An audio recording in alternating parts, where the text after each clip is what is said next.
Podcast do Transporte.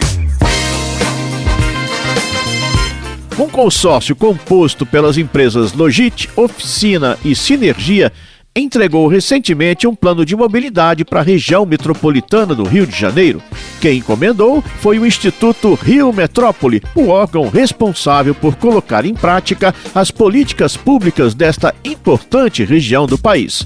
William Aquino, coordenador regional da ANTP no Rio de Janeiro e sócio da Sinergia, traz para a gente um pouco da essência desse Plano Mob. Ele não é um plano de mobilidade para cada município. Ele, na verdade, são diretrizes e recomendações que os municípios que ainda não têm, considerem, e os municípios que já têm, façam uma revisão, também considerando a sinergia de investimentos e a eficácia maior do investimento, que se ele fizer, às vezes, uma via de 4 quilômetros e o outro fizer uma via de 800 metros e um terceiro uma via de 900 metros, isso vai dar uma ligação capilar que permite, entre aqueles três municípios, uma conexão de bairro que os outros não consideram. É uma capilarização do sistema. Então, o modelo desse plano de mobilidade é, efetivamente, um modelo para integrar as coisas entre os municípios. O Plano Mob já foi apresentado e passará por ajustes finais depois de audiências públicas. Aí, a bola passa para o Instituto Rio Metrópole e para os municípios. O plano estará pronto. É arregaçar as mangas e trabalhar. E a gente aqui do Podcast do Transporte estará sempre com o olho no Rio de Janeiro para ver como as coisas rodam por lá. Mas vamos fazer uma baldeação e embarcar nos trens suburbanos da Grande Rio. Nesse sistema, a coisa anda em ritmo de crise brava, como detalha o representante da ANTP em terras fluminenses. Eu transportava uma de 750 mil passageiros dia, hoje transporta 300 mil. Está numa crise muito grande, os operadores querem devolver, o Estado está colocando condições para devolver, porque é um contrato e tal. É uma pena, uma rede de 300 quilômetros, então o sistema de trem deverá, nos próximos meses, ter uma solução. A empresa Gumi anunciou em maio de 2023 que, por conta da pandemia, queria devolver a concessão da Supervia, ou seja, do sistema da região metropolitana do Rio de Janeiro. E agora a confusão impera. Vamos ver como esse nó vai ser desatado. O podcast do Transporte conversou também com o consultor William Aquino sobre o outro grande case do Rio, o BRT, que tem uma história que começa lá nos idos de 2012, quando Eduardo Paes era prefeito.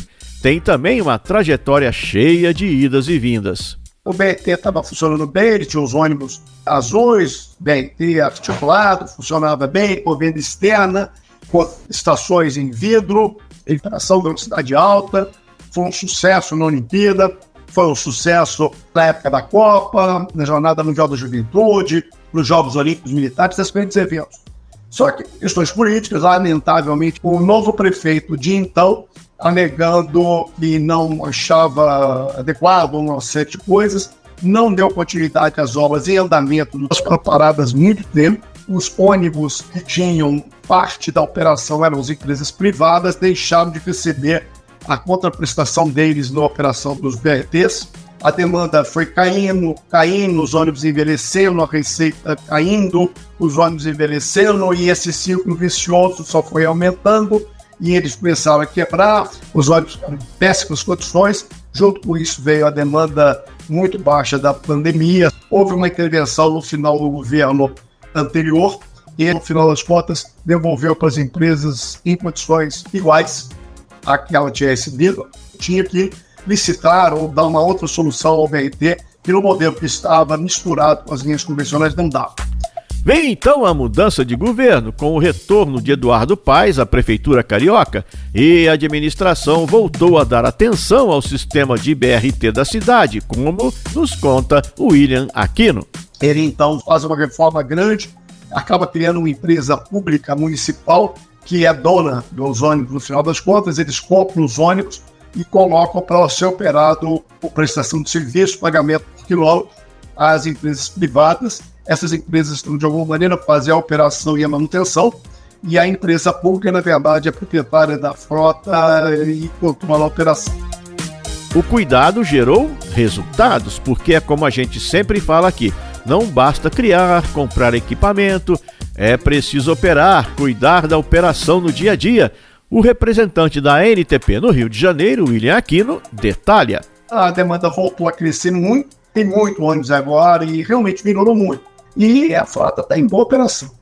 Hoje em dia, o sistema de BRT Transcarioca, Transolímpico, Transoeste e a primeira etapa, vamos chamar as primeiras etapas do Transbrasil, já que ele só está operando no sistema municipal da rodoviária Novo Hino, no terminal Gentileza até Deodoro, ele está transportando mais ou menos 15% da demanda municipal, os outros 85% da demanda municipal ônibus está sendo operado pelas linhas convencionais. Na ponta do lápis, todos os ônibus que circulam na capital do Rio de Janeiro são então altamente subsidiados, seja na forma do Vale Transporte, das gratuidades ou através do pagamento por quilômetro bancado pela Prefeitura. Confere aí as contas do William Aquino. Nós estamos aí com 5 a 10% das pessoas do Rio de Janeiro, nos ônibus, pagando tarifa integral. O resto está sendo pago ou na base do quilômetro ou via Vai Transporte, que é o sistema de subsídio através do setor privado. Aqui a gente vê 2 pontos importantes. O primeiro é que o subsídio, nos seus vários formatos, se espalha por todo o canto do transporte. Falta organizar a legislação e unir as várias instâncias governamentais. Mas também a sociedade civil precisa estar nessa empreitada, que é hoje fundamental para o setor, para as cidades, para a economia do país. O segundo ponto é a falta de continuidade. A gente tem uma concessionária pulando fora do barco, tem políticos desmanchando o trabalho feito por seu antecessor. É uma coisa bem complicada, cuja solução não está acesa no fim do túnel. Podcast do Transporte.